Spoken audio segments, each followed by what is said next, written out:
Good evening, and it's been a while. We have a friend of the pod, James from the Brigade Review. We could not get Marshall on for our dynamic trio. Hoping to get Marshall on soon. I mean, the Wall Street life is rough. There isn't much else to say beyond that. James, how's everything going? It's good. I'm a little nervous. You and I can talk like schoolgirls until the sun comes up.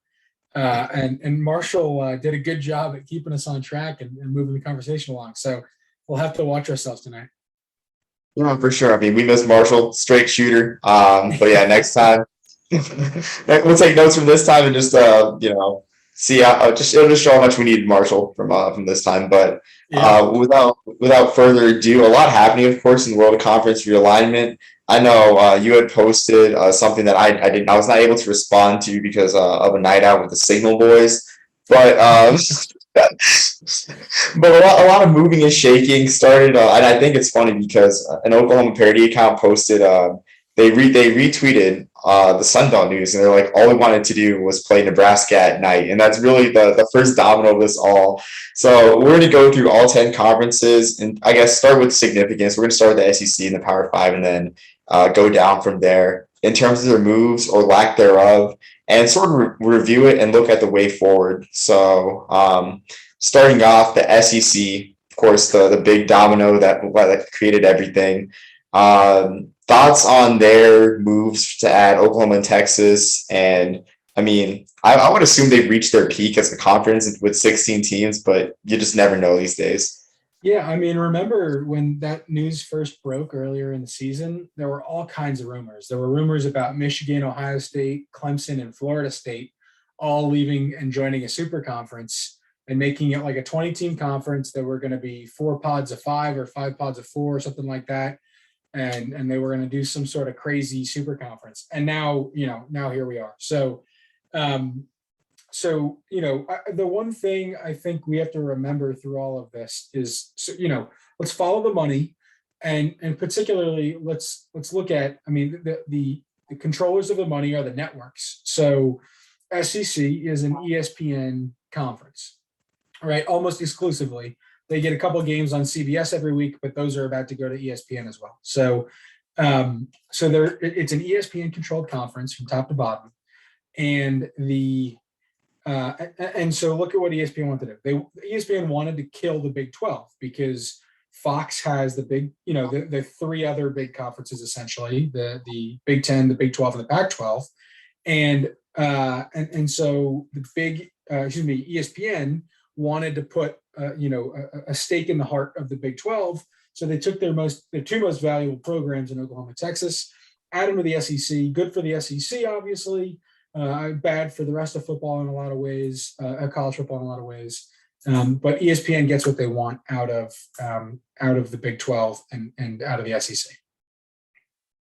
Yeah, I agree. You see, I know you mentioned ESPN a lot. I'm not sure if they colluded as much. I guess as Oh, much I as think ESPN ran the show.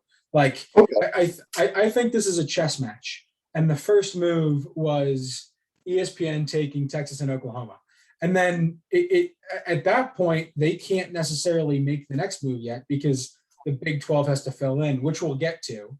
But that's the response, and then we'll talk about ESPN's next chess move further down the line. But I think this is a chess game. ESPN has been playing it rather well. And their first move was to move Texas and OU to the SEC. No, I agree. Okay, when you explain it like that, I agree. Gonna bring some history background to this. I guess ESPN's quickly becoming a monopoly. The monopolies that really hovered over the Gilded Age in American history. But especially like the Bulls too. I mean, if you tune into Jackson and I's Instagram Live, Monday Night Football Bulls and Booze, we always talk about the ESPN Bulls and how ESPN does what they want to create bowl matchups. But that's a brief aside. So, I mean, for me, it does seem very slimy. I just can't get past how slimy it seems that ESPN was running the show the whole time. But it's a very logical argument. But the sliminess makes me kind of like iffy on it. Yeah, I mean, as I said, I don't think this is good for college football as a whole. I think it's bad for the fans. I think it's bad for a lot of universities. It's very good for some universities, clearly.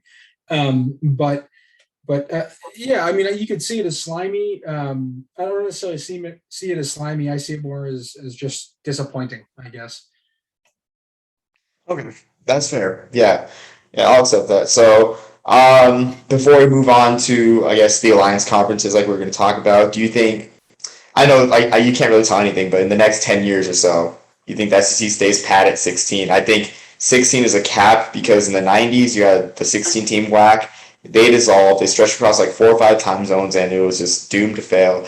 SEC, of course, is more geographically compact. It should work out with 16, and but anymore, I think it just becomes disorganized, and there's too many mouths to feed. Yeah, I don't think I'll say this. The SEC is unlike the WAC in that there's too much money there for it to there's too much money there for it to really break apart. I think the WAC was not as valuable, a TV brand.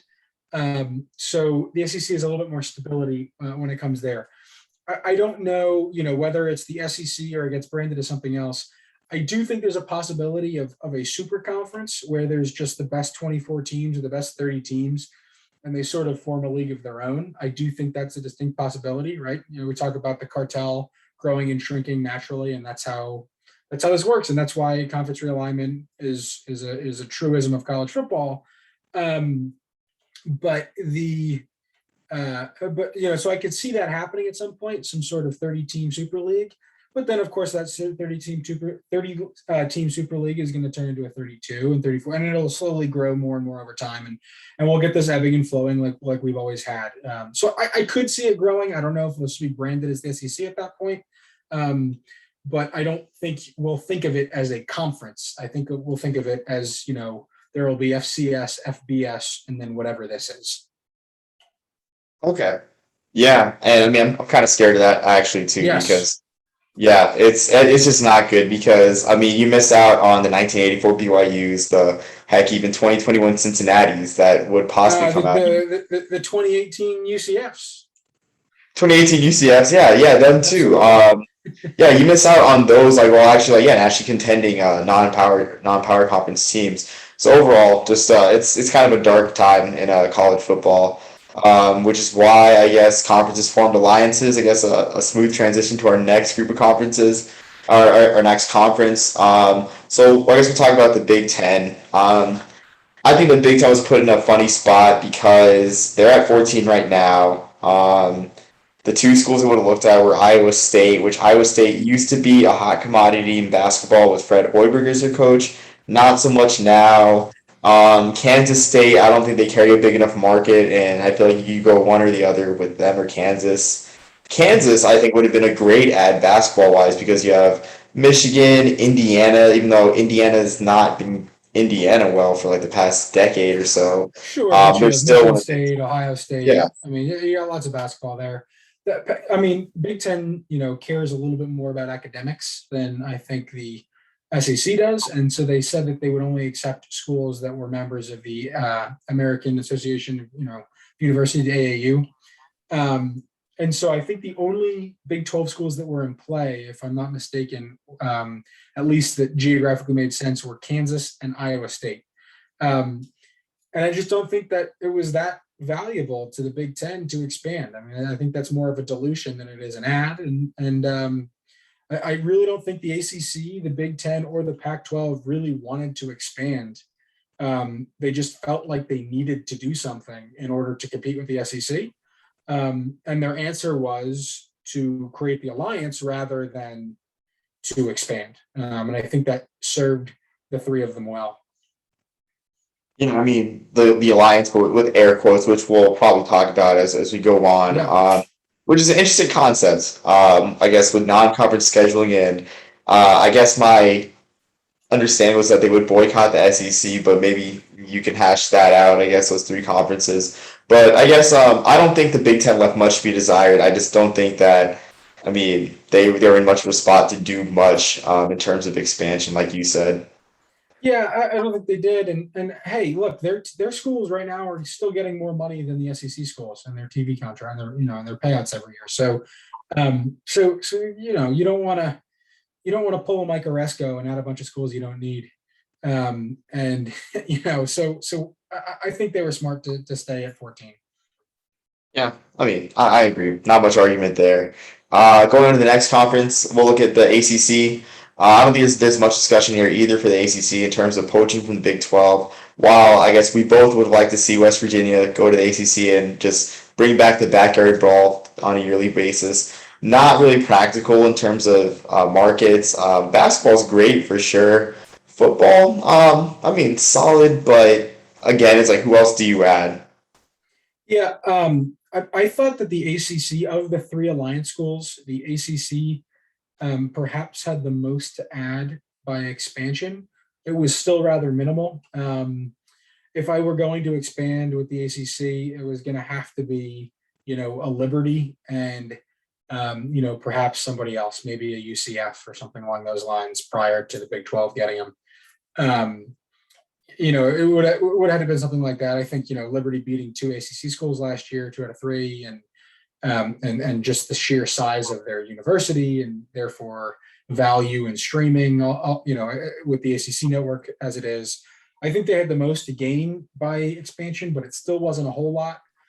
And so I think that they just decided, hey, well, if the other two conferences are willing to go in on this, let's not make a rash decision, and we'll stick with what we got.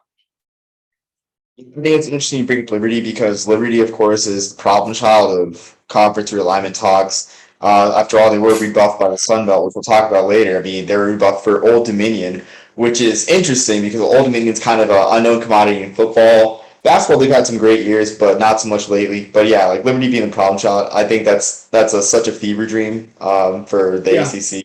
So, and again, like yeah, I like you mean, said, so the thing with Liberty is they have, I believe, the large. I mean, and granted, a large percentage of this is online, but they have the largest undergraduate enrollment in the U.S. for any university.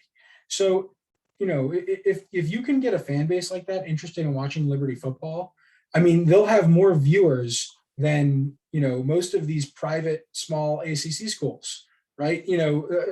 Or at least small. There's a lot of ACC schools that don't have a massive following, and I thought that Liberty was an opportunity to increase the brand of the ACC network, which, as we know, has been struggling. yeah, I mean that's an interesting point. I mean, in terms of following, like I guess I can count like a few schools that I mean generally just yeah, like Wake Forest, of course, right off the bat, probably not much interest Yeah, football wise. I mean, I all can't imagine that Wake Forest has. I mean, this year might be a little different, but I can't imagine that Wake Forest has a massive football base. I can't imagine that Duke has a massive football base. NC State, Boston College, Syracuse. None of these schools are putting out numbers, and I thought that at least there's an opportunity to try to put out some more numbers there with Liberty. But it is a bit of a pipe dream. yeah, I will say this before we head on to Pac-12. The ACC has always been like a one power conference, even to the '90s, where like you had Florida State, and I mean those were like NC, those were North Carolina's best years under Mac Brown. But realistically, they had one loss years. That one loss was to Florida State, and it never was really close. Always been a one power conference. You go on to today with like Clemson, where they really need that one power to show out, or else the conference becomes what the Pac-12 is today, Yeah. just a lot of cannibalization and I mean not great teams representing the conference in big bowls. So yeah, I mean not much to gain, but that is an interesting point about Liberty just growing the football base, which I mean that's their flagship sport. Moving on to the last Alliance Conference, excuse me, the Pac-12. I thought the Pac-12 was interesting because the Pac-12 was so competitive that they would have had so much to gain through expansion, but it's almost like the schools that they're looking at, whether it be Oklahoma State or Texas Tech or Baylor, that there just wasn't much to gain. So thoughts on the Pac-12 standing pat? Yeah. Yeah, the biggest thing that the Pac-12 had to gain with expansion was, a central standard time, home. If the Pac-12, for example, were to add a team in Lubbock and a team in Stillwater, that's two teams in Central Time Zone, which means you can put some 11 a.m. games there, and now all of a sudden you have Pac-12 on at noon on the East Coast, and so that was the value there. The problem with it is that the Pac-12 is not with all of the. First of all, they've never been able to create their power team like the other four conferences have, and the future of the playoff is a bit unclear. And so I think they just sort of didn't want to be too rash, and they didn't want to start accepting schools that they later regret they accepted if it just leads to more cannibalization and loss of playoff, future playoff spots. Yeah, man, you hit on the head. Like we're seeing the cannibalization this year with Oregon and Stanford. We saw it 2019 with Oregon, Arizona State. It feels like a theme's recurring where like Yeah. every single one of like the Pac-12 contenders. UCLA, by the way, is favored against Oregon this weekend. If UCLA wins, the Pac-12 doesn't have a single team that can reasonably make the playoff this year. Yeah, exactly. No, that's good for Cincinnati, but it's just it's an every year thing where cannibalization happens or like the league's leadership. Well, at the time it was Larry Scott, not who the commissioner is now, but the Friday night games they just have to stop because it bit Utah in 2019. They lost to USC early in the season. It bit who else? It bit USC in 2017. They ended up with 2 losses. Ended up not in the playoff. So just like a whole bunch of things. I think the Pac-12, did well. Leadership wise, not expanding and not doing anything rash. I do think they might rediscover it in the future though, as the Big 12 grows and sprawl. It might not be an attractive place for those Texas schools to be with expanding into Ohio and Florida as well. But I do think that they would explore expansion in the future in the next 5-10 years. And the Pac-12 has said as much. They're not looking to expand at the moment, but they're not ruling it out for the future, and they've been vocal about that. So, I think I forget his name, but the new commissioner I think has said screwed on straight, and he's the first Pac-12 commissioner in a while to be able to do that. Yeah, Larry Scott, definitely a joke. I'm not sure the you guys' name is, but Larry Scott was a joke. So finally moving on to the most reactionary conference in the Power Five, the Big 12. They end up adding Houston, UCF, Cincinnati, and BYU. All quality schools. I was kind of sad that Memphis did not make the cut because they had all the qualifications. I guess the Liberty Bowl is the big hurdle there in terms of facilities. I want to know your thoughts. I don't know. I don't think the Liberty Bowl is a ding. I think the Liberty Bowl holds some value there. I understand it's outdated and that it needs a massive renovation, but if Memphis joins the Big 12 and gets their $30 whatever million in their first year in the Big 12, they'll find a way to renovate the stadium, right? Like I don't think that's an issue. I think the Liberty Bowl is a novelty. It's like the Sun Bowl or something along those lines, right? I think it adds value to the brand, not detracts it. I do agree Memphis was worthy of any of the Big 12. I think SMU and Boise have similar arguments. I think that there is a clear reason for the Big 12 adding the schools that they did. BYU is just the most valuable brand they could have added, bar none. I think that UCF they added because it has a massive undergraduate. I think it has more graduates than any school in the country, save maybe the University of Michigan, living graduates. So, or maybe Penn State or something like that. So you have a massive streaming value there. They needed to add football legitimacy to their conference, and you get some basketball legitimacy with Cincinnati. And Houston is just a valuable brand in and of itself. Just because of where it is, it's in one of the biggest cities in the country, and it's the big program there. So, yeah, I think they did a good job at the teams that they added. I think SMU could have been a good add. The problem is the Dallas market is saturated, right? Dallas, first of all, everyone there is a Cowboy fan, but to the extent they're college football fans, a lot of them are UT fans. A lot of them are North Texas fans, or some of them are North Texas fans. A lot of them are TCU fans. So you're talking about, I think there are 3 schools in the Dallas area, maybe 4. It's North Texas, TCU, SMU. Is there anyone else? Just those 3 in the Metroplex. Okay, but then you have UT just south. Yeah. You got Texas Tech not too far in Lubbock, so it's just a saturated market. They didn't want to get too involved there, and I don't blame them.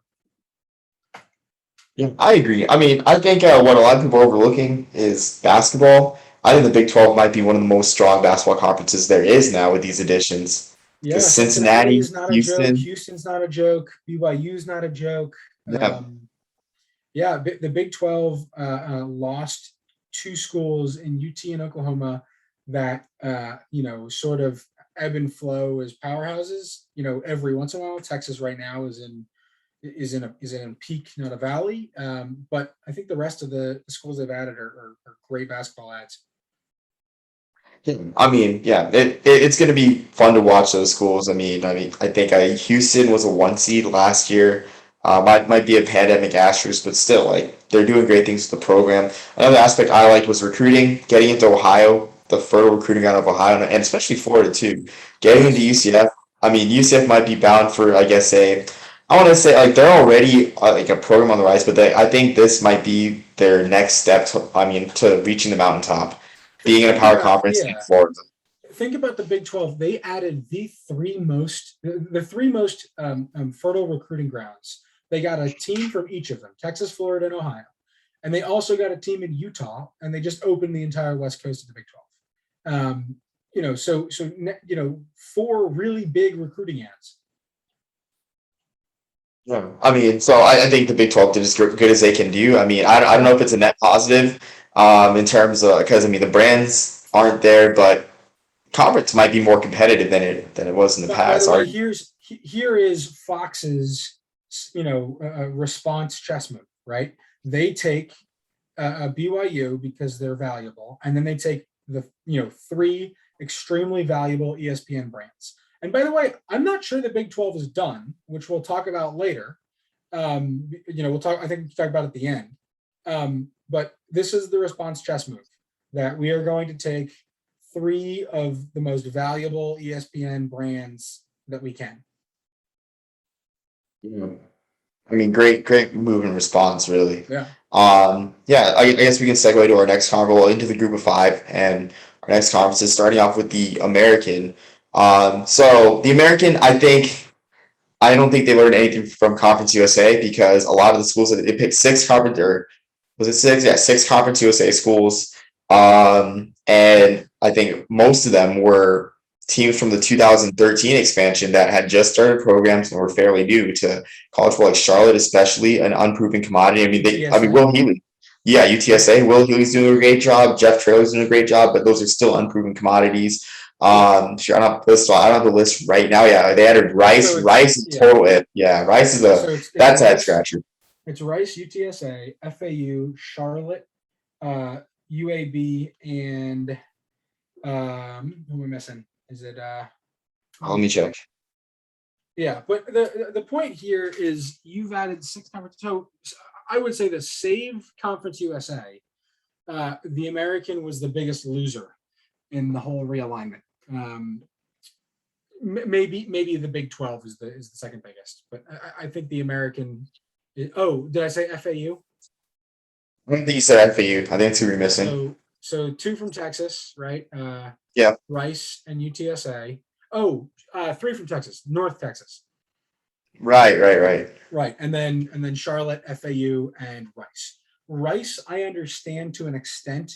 Houston market, which you didn't want to lose. Houston recruiting. It's a lot of these conferences care about academics, so Rice helps. Okay, right, fine, I get it. North Texas makes no sense unless Mike Oresco is just full on thinking he's going to lose SMU, and so he has North Texas in the Dallas area, but even they're not really in Dallas, right? They're 25-30 minutes north in Denton. So I don't know how valuable that is, but okay, whatever. It didn't make a whole lot of sense to me. UTSA, I kind of get because they're in San Antonio, but you have a program that started football in 2012, right? Like, yeah, 11, but yeah, 12 there in the black. Like, come on, right? So I kind of understand that for San Antonio, but I mean, awful stadium, and just I don't quite understand that. Charlotte makes no sense to me. FAU makes a little sense because they're a really big undergrad and it's the Miami market. I get it. And then who's the other one we're missing? UAB. I think UAB UAB. is the best. That's a slam dunk. I think. Yeah, I think UAB is their best ad out of all of those. UAB is probably their best. Their second best is probably FAU, and then UTSA and Rice are kind of even at third, and then the two ones that make no sense to me are North Texas um, and Charlotte. So I mean, I think the worst one's honestly Rice, in my opinion. Like I know the academics are there and it's great. They have a great college baseball program, but college baseball doesn't make that much dough. Yeah. Yeah, I mean the basketball program is honestly it's kind of horrible. They haven't made a tournament since the early '70s. And then the football team, yeah, you'll occasionally get like a 6-6 team here and there, but I mean their ceiling isn't high. And if you wanted the Houston market, I mean it's I think it's a shoddy attempt at getting the Houston market because It is. Rice is there, but it's got such a small undergraduate population, and I think I saw a stat that every single Rice graduate, dead or alive, could fit into Rice Stadium before the renovation, which is astonishing. Right. Um, Yeah, so that's my and I think thoughts there. Rice Stadium is kind of cool, but perhaps it's a recruiting thing. Perhaps they don't want to lose the Louisiana and East Texas recruiting. Um, I don't know that, but perhaps the AAC teams really liked recruiting there, and so they wanted that. I don't know, but I agree that it doesn't.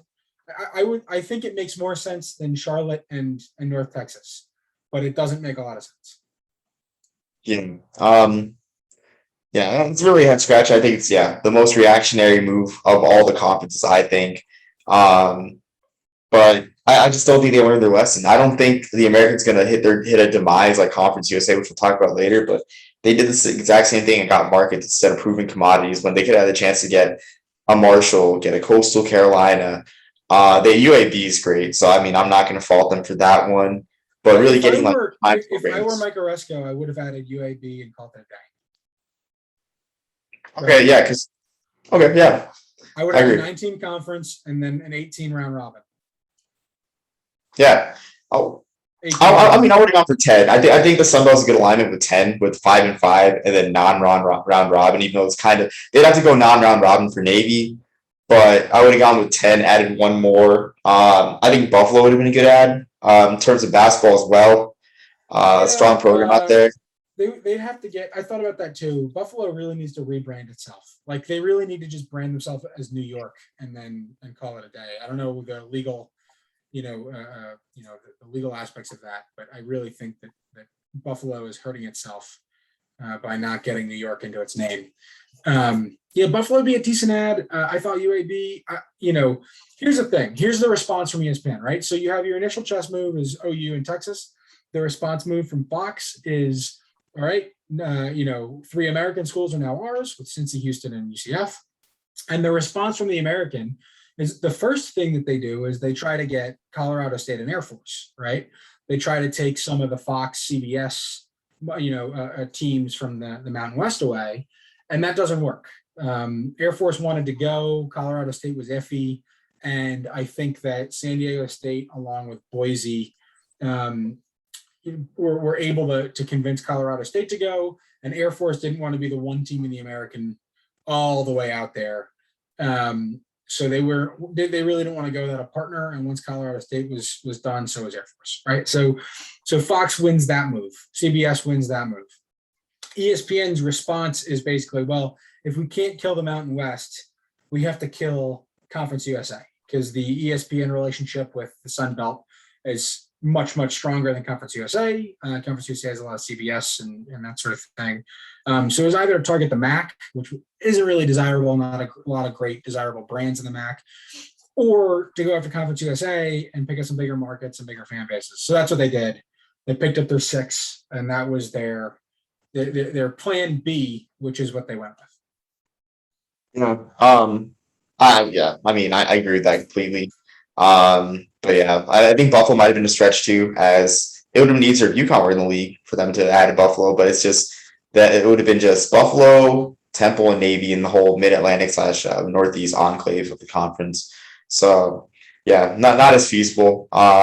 one thing, I don't know if you want to do a little, I guess, Navy, like talk for Navy in the conference, because I know Navy was on the board and adding those teams, but it's becoming like less attractive for them to be in the American than it was with, of course, Cincinnati and all I those mean, teams.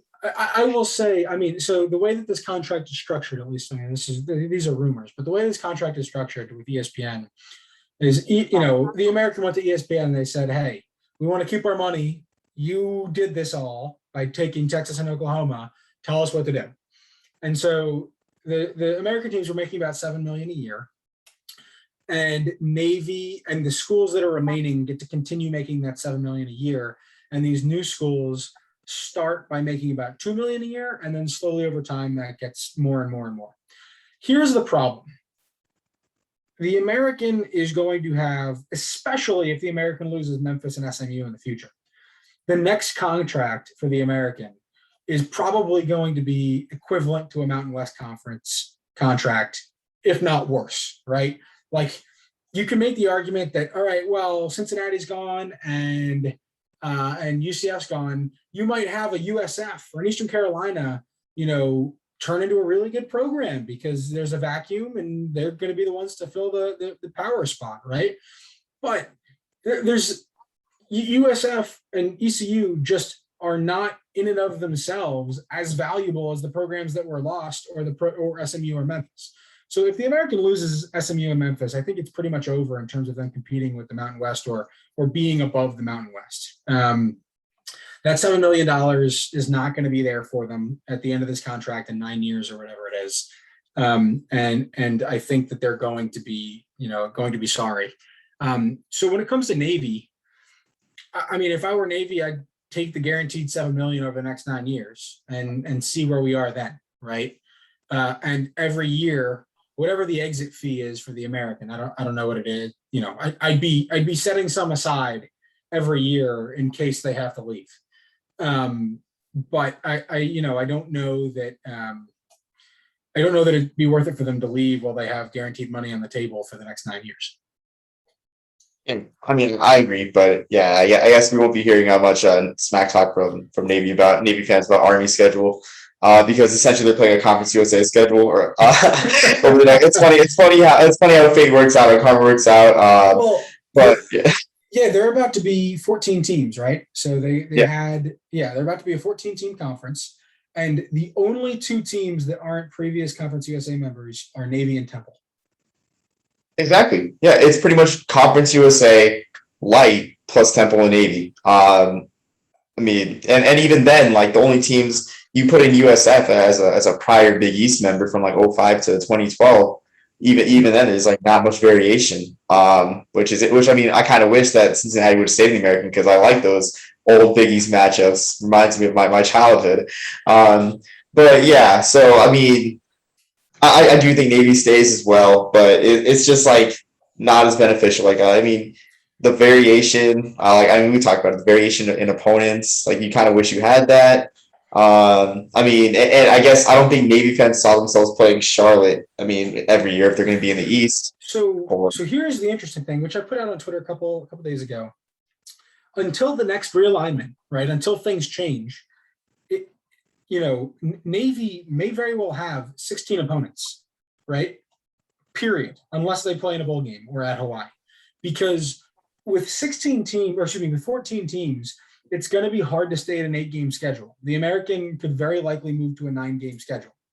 If they do that, Navy is going to have 9 conference games, and then they're going to have Army, Air Force, and Notre Dame. And they're not going to have any other spots on their schedule. That's it. So they get the same 16 opponents always. They have their 13 conference mates, and then they have their 3 rivalries. That's it. Navy will play the same 16 opponents forever unless they make a bowl or they decide to pick up a game at Hawaii to add a 13th regular season game, right? That's it. Like those are the teams that Navy can play unless they make a bowl. And I just, as an Army fan, of the schools, of the games that have been announced so far, over the next 10 years, Army has twice that. They have 32 opponents, right? And not even all of the games have been announced. There are still a lot of holes in the schedule of games that have been scheduled but not announced yet. So that excites me a lot more than playing the same 16 teams over and over and over I mean, it's not good for the fans, really. I mean, there's really not much else to say beyond that. Um, but I guess before this looks like an Army Homer podcast, I guess we'll move on to we'll move on to the Mountain West, the other conference in the fight for the Power Six, and I think they released a new brand as a joke, the Power 5.5, which I thought was so funny. But for the Mountain West, I kind of think they missed an opportunity. Well, I think they did miss an opportunity, like not going into Texas, not approaching UTSA at least, and maybe even UTEP and UTSA. I think because you of course see a travel partner, and UTEP isn't a large market, but they're Western enough to fit in, and they were a WAC member for so long. So I think they missed an opportunity there just to get to 14 and 14 teams in football. Basketball would be a bit funny right now because they would have been at 13 basketball teams, but they've made uneven numbers work for so long. I kind of wish they went into Texas. There's really no reason to care about uneven numbers in basketball because you have a tournament at the end of the year and you figure it out, right? These things, this is only a problem in football where you can only play once a week, right? The Mountain West, by the way, I don't know if the Mountain West was ever serious about going to Texas, but if whatever they were saying about going into Texas made Mike Oresco pick up North Texas and Rice, like, hey, it worked, right? Like, they made him do something really stupid. So perhaps that was their plan all along, and it worked perfectly. In terms of Mountain West expansion, they still have an opportunity to do that, right? So UTEP is a possibility. I think there are 3 schools the Mountain West can go at. Well, I won't say that. I think that the Mountain West could go after the 4 Dakota schools. That's always been an option for them. I don't know if that's their best option. I think that if they want to expand, there are 3 schools. You have New Mexico State, Texas El Paso, and Louisiana Tech. A lot of people are like, Louisiana Tech, it's a team in Louisiana. Does that really make sense? Remember, Louisiana Tech was in the Big West and the WAC for a long time. So they're not, they're used to being in Western conferences. So that's, that's not as wacky as you might think. But I think that they got to add UTEP. I think that's probably the most valuable brand out of the 3 if they're going to expand. I think the Sun Bowl is a valuable asset to the Mountain West. It's certainly, I think it's the coolest stadium in America. And then you mentioned something, off air beforehand with New Mexico State basketball. With Houston and Cincinnati leaving the American and UCF for that matter, who's shown some good basketball progress as well. Like the Mountain West with San Diego State, Nevada, and New Mexico State will be leaps and bounds ahead of the American in basketball. And in the pissing contest that will become the Mountain West versus the American, that's just another pawn in favor of the Mountain West. So I do think there's a value there. And then Louisiana Tech, gets you into a new market. It gets you into the, Houston area, gets you into the, Houston area. I use that term lightly. It gets you into Louisiana. It gets you TV slots in Central Time. So that's 6 home games every year that you can have a noon Eastern start. So I don't think it's anything to scoff at either. So there are 3 brands that offer some value to the Mountain West. It's whether that value is more than the dilution of the conference.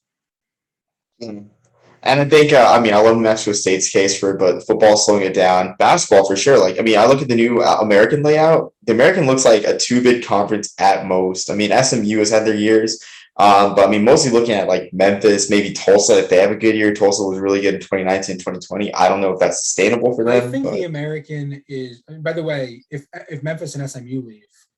This is another reason why it's over. They're a 1-bid league every year, and it's a fight between Tulsa and Wichita State at that point, right? Oh, I forgot Wichita State, yeah. Yeah, like that becomes a joke. Meanwhile, the Mountain West in a good year could have 3 teams. You could plausibly see a New Mexico State, a Nevada, and a San Diego State all go in the same year. And by the way, New Mexico State football. Not, obviously a joke, but they took San Diego State deep, right? Exactly. They're clearly turning it around. Put it to you that way. I don't know if they're turning it around because Doug Martin's been there forever, and I think his time's up. He's been there like he led them in the bowl game, but he's kind of reached his mountain. No disrespect to Fair him, but enough. yeah. I mean, they're not a punchline. They're not a UMass or UConn level punchline, which there's something to be said for that. Right. And by the way, if they join the Mountain West and they get $4 million a year out of the Mountain West, their athletic budget will go up and they'll hire a better coach and they'll certainly do better. Right. Like, Yeah.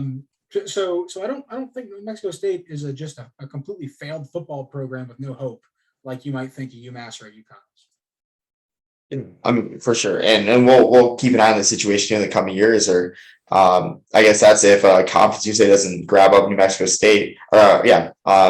So I guess on that note, we'll move on to the MAC, which I've seen some things about the MAC. I mean, the MAC is so geographically condensed, which is good on them and not sprawling out. They did have those years with UCF in the early 2000s, which are so funny to look back on. UCF literally went from the MAC to the Big 12. It's mind blowing. Yeah. Well, and remember they also had Temple, they had UMass. Oh yeah. They had some funky teams in there, man. And but now, yeah, they're very tight. Here's the funny thing with the MAC. I think the MAC holds the future of Conference USA in their hands. Conference USA at the moment has 5 teams. They need 3 more. They can plausibly get enough teams from FCS to do that, or New Mexico State, or Liberty, or whatever, right? So, although Liberty, I guess recent reports, Liberty's been saying they would rather be independent than be in Conference USA, which is, good on them, right? It's plausible for Conference USA to live at this point. What's not plausible is for Conference USA to live if Middle Tennessee State and Western Kentucky leave. And if the MAC take those 2 programs, which, by the way, are probably, those 2 programs are more valuable than any individual program in the MAC, save maybe Buffalo, but I still think Western Kentucky and Middle Tennessee State are more valuable. If the MAC takes them, Conference USA is done. It's over. It's dead. It will never be conference. It will never exist, right? It's just done. Because then you're left with Louisiana Tech, UTEP, and Florida International. It's the 3 teams. So the MAC holds the future of Conference USA in its hands. If they decide to accept those 2 schools, which I think would probably be a good idea for them to accept, then Conference USA is done. I mean, they don't have anybody left. You can't invite up 5 FCS schools or 4 FCS schools and have them join 3 crappy FBS programs plus New Mexico State and expect to have a profitable conference. And I think you hit the nail on the head, really. Whether the MAC gets Western Kentucky, Middle Tennessee, I know that's like more depth, but I mean, for the Michigan schools, might be a hard trip to make. I mean, it's not as hard as like other conferences, but it's like I think that it's. I mean, this is a conference where Western Michigan was going to Orlando and UMass, right? So I think that's easy. That's still a bus ride, in my opinion, right? Middle Tennessee State, I guess, is a little bit further, but I think it'd be fine. And I think they're valuable enough programs that the travel costs aren't going to be the prohibitive, the prohibitive token in that negotiation. The funny thing about those 2 schools, by the way, MTSU and West Kentucky, remember they left the Sun Belt to go to Conference USA in the last realignment, and now it's biting him in the ass.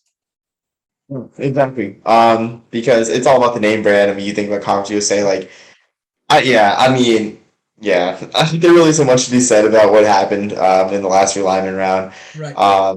So By yeah. the way, so that ESPN response move of ending the Conference USA was a 2-part punch, right? It was the American followed by the Sun Belt, right? So it wasn't ending Conference USA was not just the American going in and taking 6 teams.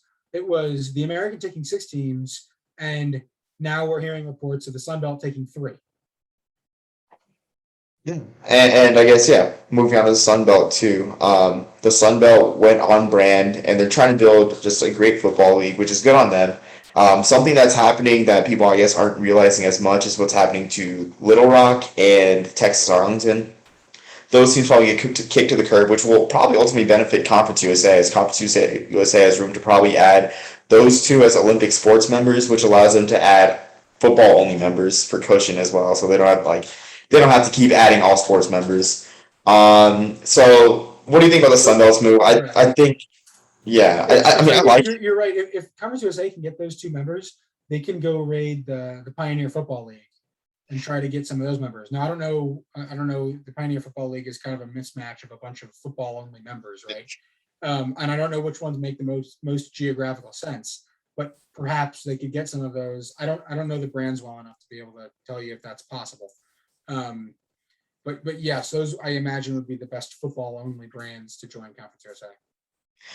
I think so. Yeah, you mentioned Pioneer Football League. I have thought about Stetson because Stetson's in the ASUN in basketball, and that conference, like no matter what, Conference USA is probably an upgrade over the ASUN in basketball. I mean, no matter how few schools there are, Stetson is the Pioneer Football League, but that would just be like a random school in Florida. I'm not sure how much good that would do for Conference USA. So I think they'd be Yeah, better served targeting Little Rock and Arlington. I think. yeah. The question is, are you going to get a football only member from a different conference, and is that conference going to allow that? I mean, in all honesty, I really think if those two schools go to the MAC, Conference USA has no viability, and if those two schools don't go to the MAC, Conference USA can live, and I think that's it. Yeah, and I agree. I totally agree. Um, yeah, so I guess The advantage, by the way, I don't think that the TV contracts between the MAC and this new Conference USA are going to be wildly different. I think the advantage of those schools going to the MAC is stability. Like you become a permanent member of the MAC, you're good, right? You never need to worry about anything again. You join this new Conference USA, there's a lot of question marks. oh yeah, yeah. Yeah, I mean, which is why I guess it's good on Liberty for them to stay independent because they can play as many power conferences teams as they want. In fact, they paid some of these teams to come to Lynchburg, which is absolutely amazing to me. Um, but I guess they really would have wanted that Sun Belt berth, which I guess would allow us to start talking about the Sun Belt's expansion. Which I liked all the moves for them. I mean, Southern Miss. I think Southern Miss just needed a home that fit them. Conference USA just didn't fit them anymore. We know what Southern Miss can do. I mean, back in like the '90s, early 2000s, like that was a scary team to play. Like that was just like a team that no one wanted to schedule anytime, any team, anywhere type mentality. So I think that was good. I love the Marshall ad too. It's good to see Marshall in a football focused conference once again, especially after the year that they had last year. Old Dominion is a bit of a shaky pick for me, and I'm sure you agree as well. Heck, they still got the 2016 Bahamas Bowl on that 10-win season, saying their hat on. I love JMU. The JMU one is amazing. JMU has great facilities, and I think they'll compete immediately, probably even quicker than Coastal Carolina. And I'm not saying that they're gonna go 11-0 or 11-1 like Coastal Carolina did, but they're gonna hit the gas much faster than Coastal because Coastal hit some bumps along the way at first, and before they hit their stride. I think JMU will hit their stride immediately in the Sun Belt. So I think, I mean, I rate, except for Old Dominion, I think those moves are all great moves for the conference. And who would have thought that? I mean, you remember like mid 2000s and stuff when the Sun Belt was a one bowl conference, and in the afterthought of FBS, and here they are now, like probably honestly the third or maybe you can make a case that they're the second best group of five league right now Yeah. after all the expansion. Yeah, and here's the next question, which is, what? Why didn't they take Liberty? Right? Liberty said they wouldn't have joined Conference USA. I don't believe that they would have left. Not joined the Sun Belt. Why are you taking Liberty? Why are you not taking Liberty? I think that Liberty makes more sense than Old Dominion or JMU. I like the JMU pick. I agree. But JMU still doesn't make more sense than Liberty. It really, I don't know if it's a different type of, they're the religious school. I don't know if that had to do anything with it. But not adding Liberty didn't make any sense given the teams they added. I won't say this. I do think that the wounds caused by Jerry Falwell Jr. have to fester for a long time, and I really that's the only reason why. If that's the reason, they're leaving a lot of money on the table for no good reason. But I like what you said about Southern Miss. I think that's really good. Having a Southern Miss South Alabama in conference rivalry is going to be Oh really yeah, good. I think that's as someone who lived in the Florida Panhandle, right near Mobile, and used to drive through Southern Alabama and Southern, in the Hattiesburg area all the time. I think that's going to be really cool. I love Hattiesburg. I really like what the Sun Belt did there. Marshall, obviously, a great ad. I just don't get why they didn't pick up Liberty. It doesn't make sense to me. And I mean, again, I'll just say, Malik Willis can only do so much. Administrative problems, he can't handle those. Fair But enough. yeah, I agree that the money's on the table, and like if money's everything, I mean, it's like I guess why would programs draw the line? I mean, at And I Liberty, guess the other issue is that Liberty already has an ESPN contract, so ESPN probably wouldn't incentivize a Liberty ad for the Sun Belt as much as a Conference USA ad. In other words, they might have really wanted to stick it to Conference USA and really put a stake in the heart. So perhaps that's the reason. Perhaps Yeah. ESPN, provided the difference. I think that's fair too, because I mean it's a pretty solid deal too. Like Liberty's got two linear TV games, one on a weeknight.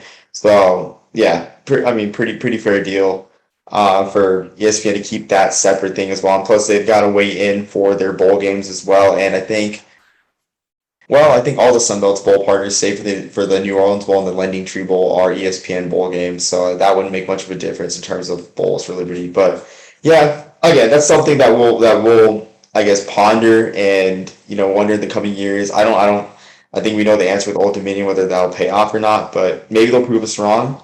Um, I guess moving on to their former home Conference USA. I don't even know where to start. I guess what's next? Honestly, what's next is a question on everyone's mind, really. So I think that if the Kentucky and Tennessee schools don't go to the MAC, then they have to add 3 schools. I think that New Mexico State is the first big ad. I think that there's just too much on the table, not to grab there. And then I think your next, I put it out. There are like 19 between the WAC, the ASUN, and the Conference USA. There are like 19 schools. 19 schools really isn't enough for 3 conferences.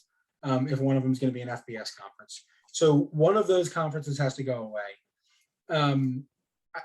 If you're Conference USA, you sort of get your pick of who. I think that, and actually it's 18 schools if you subtract Liberty, because I included Liberty and New Mexico State. So you have 18 schools.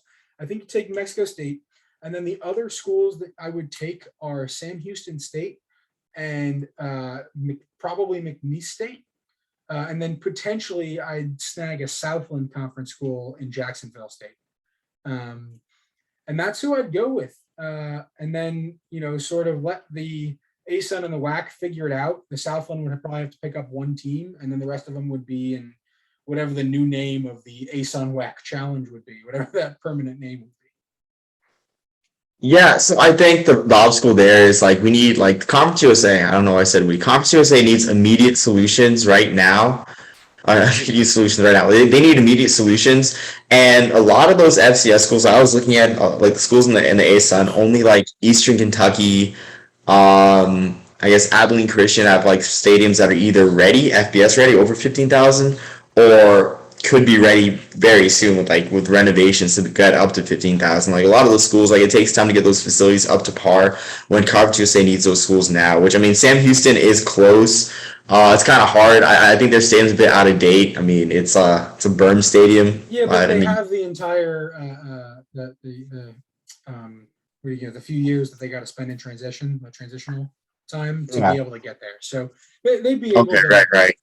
I think that would be plausible enough. Okay. Here's the interesting thing to me, because which FCS programs they pluck out of the southern and southeastern United States is honestly not that interesting to me. I'm just not a fan of Jacksonville State. I don't care all that much. The interesting thing to me is if Conference USA ceases to exist, what happens, right? You have UTEP, which has to hope to God the Mountain West takes them, or else they're done, and they're an independent.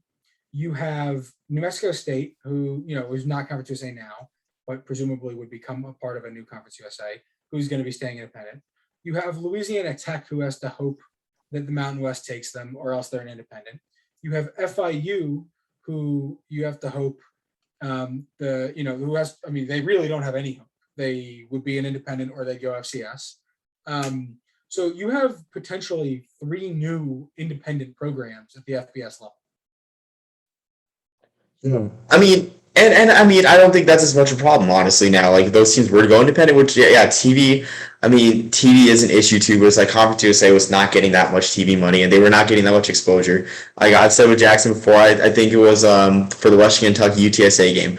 The probably what will probably go down as the best Conference USA game of the season. The biggest indictment of the conference was that it was on Stadium over the air. I mean, the same thing too. UTSA's first ranked game as a program is over the air on Stadium. That is the biggest indictment, and it's so fitting that after UTSA announces their leave for the American Conference, that their first game as a ranked program is going to be on Stadium, which shows every reason why they left Conference USA. So I don't think they're losing too much in terms of TV revenue. Left the Big 12, right? Like, yeah, big new kickoff. Come on at 11 a.m., right? Yeah. Now, here's the other interesting rumor that I've heard, and I don't know, this is of all the rumors, right? Like, for example, James Madison going to the Sun Belt is still a rumor, right? Unlike Southern Miss, which has officially been announced. This rumor is actually a rumor. Like, it's not. There's no real, evidence behind it. But taking this back to an Army fan pod, I guess, for a second. There is a rumor out there that perhaps there would be some sort of scheduling alliance among these new independent teams.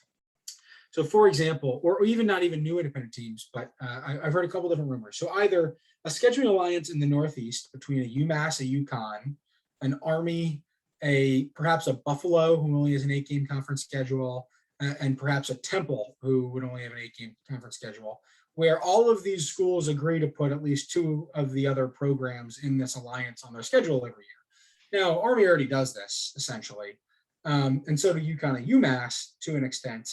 But it would create sort of a regional, I think it would be good for the schools, and it would create some sort of a regional rivalry amongst those schools. You'd get to see a lot of these programs a lot. So I could see something like that happen. And then the other rumor would be like an independence, all the independents across the country sort of form this scheduling alliance where you'd see Army in the Sun Bowl every couple of years, and you'd see Army in Mexico State every couple of years. You'd see Army down in Miami at FIU every couple of years, and Louisiana Tech every couple of years, and so you'd see the independents sort of form a loose conference to an extent, just by not scheduling every year, but maybe do a home and home where, every other year you're playing at each other's stadiums. I mean, that's what I'm saying. Like, in terms of conferences, I mean, independence only. I guess it's only hard when you're independent when there's like not many independents with you. When the necessity exists, independence can go well. Like I mean, in the '80s, so many teams are independents. Penn State was independent. Pittsburgh, every Big East was independent. I mean, because the only thing that mattered was scheduling too. But now with money involved, of course, like it's ideal to be in a conference. But with these Conference USA schools, if like you said, they can form these scheduling alliances. And also too, there's some schools in some bad situations in non-conference games as well, like Hawaii. Hawaii had to do an in-season home and home this year with New Mexico State. There's obviously some issues there too, especially in the coming years as well. If they don't get the new Aloha Stadium, whatever the stadium's gonna be called, Bill, there's gonna be problems there with them getting games on their schedule. So I mean, there's always like those teams here and there with non-conference scheduling Look at issues. the ACC this year. Wake Forest and North Carolina are playing a non-conference game against each other. That's right, right.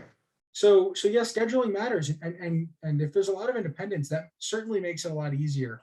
My podcast that I do with the As for Football guys, the Army Football Show in the off season, we had Army athletic director Mike Buddy on, and one of the things that he said was that Army's schedule, save the absence of the Tennessee game next year, is scheduled out through 2036. So Army might be a little bit excused from this.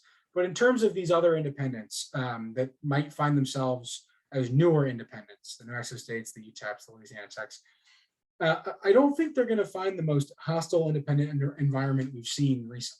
I think it's going to be quite friendly if that's the route they go. I mean, exactly too. And like UConn, I mean, I admire the strategy. I don't admire the program because a lot of the fans thought that they were going to step in and be what Army is, the big independent program in the Northeast, which I'm glad they're getting a wake up call. But anyway, like UConn, what they did was they stepped in and they broke up home and homes, which shows that it's not hard to make an independent schedule if like you break up the home and homes and replace those games with yourself. I mean, I can easily see like programs like FIU, like especially if FIU can partner with like a lot of these MAC schools to come down to Florida in like maybe not in November, but maybe like late October for like a nice pre-action trip for their fans. Like it's just necessities like that too. Could First, you of course, imagine? FIU. Could you imagine like an early season game between Western Michigan in Miami on a Wednesday night if they extended action to earlier in the year? Like, Opposition. Yeah, that's something for sure. yeah, I mean it's a Wednesday night football game. There's nothing else going on. Like, Yeah, I mean, I watched the UAB Jacksonville State on a Wednesday night because I had nothing better to do to right? begin the season. But yeah, like I mean, there's like opportunities there for creativity, and yeah, like you said, it's a friendly environment. Like, and it makes you kind of sad because Idaho could be in this environment as well. Um, but I mean, it would have taken them to wait 8 years for this to happen, which I'm not sure how many teams would have. I mean, how I guess easy it would have been for them to make a schedule, given that they play in the Kibby Dome, 16,000 seats, while New Mexico State has Right. 30,000 seats to work with. And I mean, and of course, Well, teams and are willing to go there. remember at the time, UConn was part of a conference. UMass was Oh, part of right, a right, yeah. conference, right? So you basically had, in terms of other independents, New Mexico State and Army, and and obviously Notre Dame and BYU, but they're sort of in a league of their own in terms of independence, right? So you have when you have just Army and New Mexico State, independence looks a lot less viable. Exactly. Um, yeah, right on the head. I think I want to get into before we head off. I want to get into sort of TV contracts for I guess a new look Conference USA, and if these teams go independent, like who picks it up? I can imagine Peacock getting heavily involved in the independent game, because the last thing I want is more teams on Flow Sports. God no. God, no more teams on Flow Sports, please. But I mean, I can totally see Peacock getting involved with, say, like an FIU home game contract. If Utah goes independent, same thing for them. I mean, where do you see TV contracts for I guess if those schools go independent, and then I guess Conference USA in the next renegotiation, because I don't think their contracts run very long because of how people saw this coming with their conference. Like, what do you think happens with a six-team Conference USA TV wise? Like, I mean, First of all, I don't think that they would. I don't think that Conference USA will continue existing if it's only six teams. I think that it's going to have at least eight to be viable. Um, if they pull enough teams up from FCS and they have a viable eight-team conference, I honestly think that the biggest bidder on the conference will be CBS. CBS Sports is, they have some of the Mountain West, they have Army and Navy, right, and that's about it. So I think that CBS, and obviously they're losing their SEC games. So CBS is Fox will have plenty of games, right? NBC, the problem with NBC and Peacock is they have their Notre Dame crew, which they basically use the same as their NFL crew to an extent, right? Because it's all the same production and that kind of jazz to an extent. You're not going to spend NFL production money on a new Conference USA. So they'd have to invest in a completely new production style, which they haven't done, at least in a long time. I don't know of them ever doing it. I won't say they never have because I have no idea. But it's kind of hard to imagine that they'll invest all of that. NBC has enough content as it is, I think.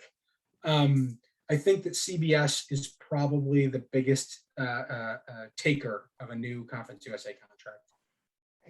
I have to agree. And I don't think that they would show up on over the air on over the air CBS. I think that would more be the Mountain West domain, which honestly I think it would be wise if CBS did an after dark game because I know it's hard to work It that is, out, but right? Fox tried it. Yeah. Yeah, a lot of times you'll see, the Army game at noon, the Navy game at 3:30, and then you'll see, a random, whether it's a night MAC game or a Mountain West game, and then you'll see a fourth CBS game. It's a Mountain West game, whether it's Hawaii or San Jose State or whatever it is, right? You do see a lot of fourth games. Um, the problem is that they have some of those MAC teams, but those MAC games, but I think the CBS would like a little bit more. They just don't have all that much. I wouldn't be surprised to see some more high-profile games end up on CBS itself. Obviously, Army Air Force is almost always on CBS, but in the future, once they lose the SEC games, these games like Wake Forest, number 16 in the country at Army, very well might be on CBS, right? So that opens up another spot. I also wouldn't put it past CBS to come out with a, you got to go sign up for that, whatever their streaming service is, they got to pay for CBS, whatever. I don't know what they call it, but CBS Now or whatever it is. I could see them putting out a $4 a month, $5 a month service where they carry a bunch of MAC games and a bunch of Conference USA games. They, I think, more than NBC are equipped to do that, because all CBS has to do is expand their streaming service, whereas NBC has to create a new broadcast style. Okay, yeah, I never thought about the broadcast presentation style for sure. I know CBS does some Facebook games. I know ODU Marshall earlier in the year was on And also Facebook. Marshall App State, I believe. Oh, that's a Facebook game. Okay. Yeah, I wish just why I don't know. It was Marshall App State. Marshall has been on Facebook like twice this year. It's been insane. Yeah, that's strange. But yeah, so I guess the point is, it's a relatively low, relatively small investment to expand your streaming platform. I think the big investment is creating new broadcasts, and so I think CBS is much more equipped to move into that market than perhaps, and maybe they don't even need to charge for it. Maybe it's it's free and they just get advertising money, because that's essentially what Facebook is, right? So maybe there's some money to be made there, more so than some random game on ESPN3 or ESPN Plus. Yeah, I agree. I think I also want to bring in Stadium too with the syndication.